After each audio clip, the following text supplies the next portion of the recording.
Salam Rahayu.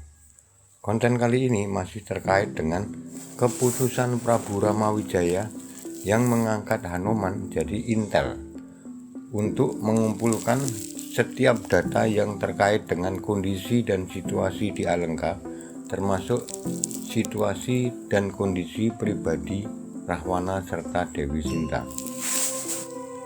Kabar Hanoman diangkat jadi korlap intel itu didengar juga oleh Anila, anak tiri Sugriwa.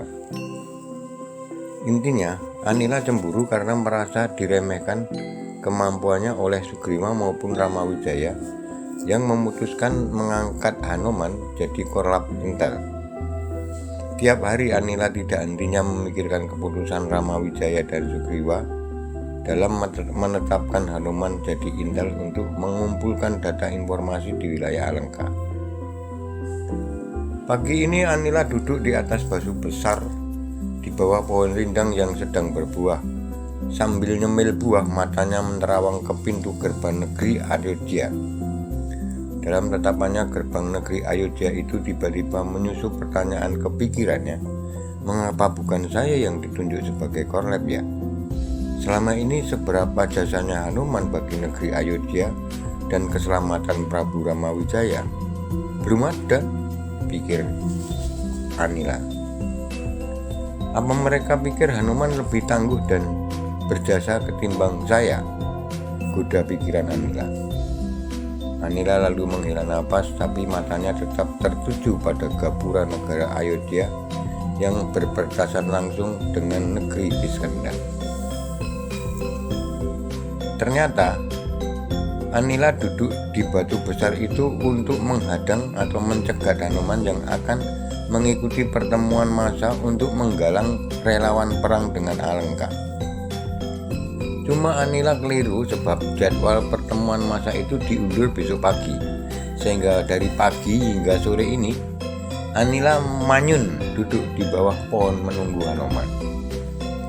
Sohib Anila bernama Gendon yang mengetahui Anila menunggu Hanoman memberitahu bahwa Hanoman baru akan datang besok pagi. Informasi yang saya dapat, Hanoman akan datang menyaksikan Bapak Sugriwa berorasi lalu pulang, katanya. Tapi nggak perlu kecewa, kita hadang rame-rame ketika besok akan pulang, kata Gendon. Bronto, Opung, dan Mbah Buluk akan ikut menghadangnya, lanjut Gendon. Anila tersenyum lalu berkata, ya kalau dia jalan kaki menuju gapura negara tak apa-apa, tapi kalau tiba-tiba shoot dia terbang dari atas podium, kamu bisa bertindak apa? Kata Anila. Ya begitu Bapak Sugriwa duduk lagi setelah orasi, kita kirim Hanoman untuk turun dari podium, celoteh Mbah Buluk. Oke, mari kita pulang aja ke markas, kata Sugriwa. Oke, kita ke markas saja, sahut Anila, yang markasnya letaknya tidak jauh dari tempat Sugriwa. Hari berikutnya benar adanya, warga Kiskindha berduyun-duyun menuju alun-alun. Ketika mereka mau masuk gapura negara, disuguhi tulisan pahatan di dinding gapura berbunyi, kita membela yang benar, bukan yang apa. Tulisan di dinding gapura masuk negara Kiskindha itu dipahat oleh teman-teman Gendon sebagai bentuk provokasi agar warga Kiskindha tidak terjerumus membantu pembebasan Sinta dari Rahwana. Karena menurut si Gendon dan kelompoknya, Rahwana dapat menggondol Sinta itu akibat kealpaan Rama menjaga istrinya. Tapi ternyata warga Kiskindha tidak terpengaruh oleh provokasi visi Gendon. Warga lebih percaya ucapan Sugriwa, sehingga yang datang ke alun-alun pun melimpah. Sementara itu di alun-alun Kiskindha sudah banyak pedagang makanan minuman yang menggelar lapak di bawah pohon yang mengelilingi alun-alun. Ada pedagang es sirup, kelapa hijau, ada juga jual pecel, lauk tempe, bacem, dan kerupuk, ada pedagang mainan kitiran kertas warna-warni, ada pedagang pisang, mangga, juga kacang godok. Ada juga yang jualan tulup atau sumpitan serta seruling bambu. Komplit, tidak lupa ada juga pedagang angkringan khas Kiskindha, nasi sate kikil paha buaya. Warga juga sudah mulai berdatangan berdiri di rerumputan, serta ada beberapa yang nangkring di dahan pohon matwa serta angka yang berada di pinggir alun-alun. Ada juga yang nangkring di pelapa pohon kelapa. Di alun-alun itu lalu tampak seperti tempat festival. Alun-alun itu tampak seperti tempat festival. Di atas podium yang telah disediakan oleh pihak istana, tampak Sugriwa duduk di kursi diapit Hanoman dan Anila. Matahari mulai merangkak naik ke angkasa dan suhu cuaca mulai menyengat. Sugriwa pun bergegas ke atas podium dan berorasi yang intinya meminta warga Kiskendha membantu junjungan mereka Prabu Ramawijaya untuk mengembalikan permaisurinya Sinta ke negara Ayodhya. Kita akan diperkuat oleh Hanoman.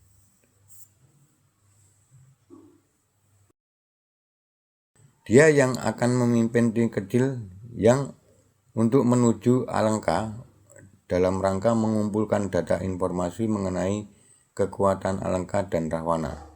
Setuju? Teriak Sugriwa. Setuju, jawab warga bersahutan dan bergemuruh. Di sela-sela Sugriwa berorasi, Anila menyapa Hanoman. Hanoman, habis acaranya kita bertemu di markas di luar gerbang Negara. Saya ingin membicarakan sesuatu, kata Anila.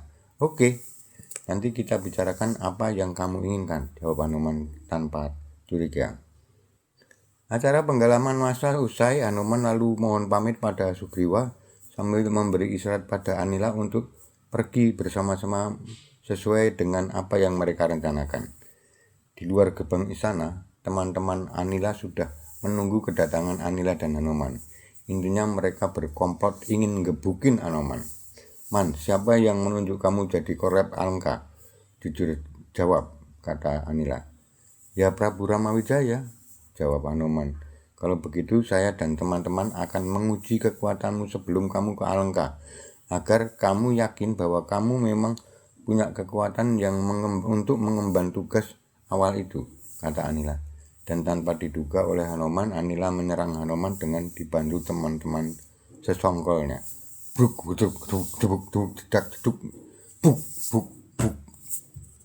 gitu. Anila dan teman-temannya melancarkan pukulan tendangan ke tubuh Hanoman, tapi refleks Hanoman berdiri pasang kuda-kuda dan menerima pukulan serta tendangan mereka tanpa bergeming. Singkat cerita, perkelahian itu sampai ke telinga Sugriwa dan Sugriwa bergegas menemui mereka lalu mengajak pulang ke istana. Penunjukan Hanoman jadi korlap itu yang memutus itu Gusti Prabu Ramawijaya, bukan Bapak, kata Sugriwa pada anak tirinya Anila. Gusti Prabu juga membuat keputusan itu atas petunjuk Kanjeng Bathara Guru dari langitan. Jadi jangan cemburu dan iri hati dengan keputusan itu, karena Prabu Ramawijaya kemarin mengutus orangnya menyampaikan surat padaku yang intinya mengangkatmu jadi pimpinan pembuatan jembatan penyeberangan menuju negara Alengka. Pasukan kita itu tidak bisa terbang seperti kamu atau Hanoman. Makanya perlu jembatan untuk menuju Alengka. Itu pemikiran logisnya. Nah, pembuatan jembatan itu boleh jadi ujian kemampuanmu yang ingin dilihat oleh Prabu Rama. Apakah kamu punya kemampuan menggalang dan memimpin pasukan atau tidak? Jika tidak, bisa saja Gendon yang akan menggantikanmu. Kalau tidak Gendon ya Opung atau siapa gitu. Hanoman itu awalnya hanya ditugasi mengumpulkan data yang diperlukan untuk menyerang Alengka dan Rahwana, bukan untuk memerangi Alengka atau Rahwana. Tapi jika pada perkembangannya kelak dia akan ditambah tugasnya untuk menyelesaikan masalah itu hak khusus Prabu Ramawijaya. Sedang kamu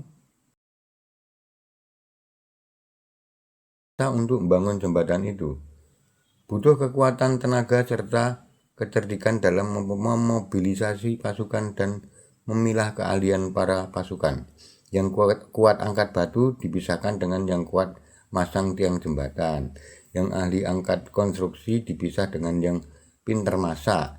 Di sini kalian harus bisa memilah secara baik kemampuan pasukan. Pekerja logistik. Jangan sampai pasukan logistik kamu cemplungkan ke kelompok pengangkut batu. Kata Sugriwa sembari mengambil napas sebentar. Lalu minum. Kemudian Sugriwa melanjutkan. Saya dan Prabu Rama percaya fisikmu kuat karena kamu melatih bela dirimu terus-menerus. Sementara saya juga percaya pada Hanuman karena dia punya ajian penyamaran yang kamu tidak punya. Ajian itu dipunyai anugerah dari Kanjeng Gusti Guru. Jadi tidak usah cemburu atau iri maupun kecewa dengan keputusan yang telah diambil oleh Prabu Ramawijaya. Sebagai pemimpin, semua sudah dalam kalkulasi pertimbangannya. Nah, sekarang kalau kamu dan temanmu jadi babak belur begitu, sementara Hanuman tidak bergeming apapun, itu sudah menunjukkan Hanuman punya kekuatan untuk menerobos Alengka. Jadi silahkan bermaaf-maafan saja, anggap aja kejadian tadi cuma guyon. Akhirnya, mereka pun, Hanuman, Anila, Gendon, dan teman-teman saling memaafkan. Setelah itu Hanuman mohon pamit untuk pulang ke Kayangan, melaporkan kegiatan mobilisasi massa yang tadi siang. Baik, tapi tidak perlu kamu ceritakan mengenai kejadian keperkelahian tadi Kanjeng Gusti Guru ya, kata Sugriwa pada Hanuman. Ini saya indahkan, kata Hanuman. Lalu segera Hanuman menghentakkan kakinya terbang ke langit. Siut, langsung dipucuk gumpalan-gumpalan awan. Saya juga menghentakkan kaki terbang ke tempat tidur untuk istirahat.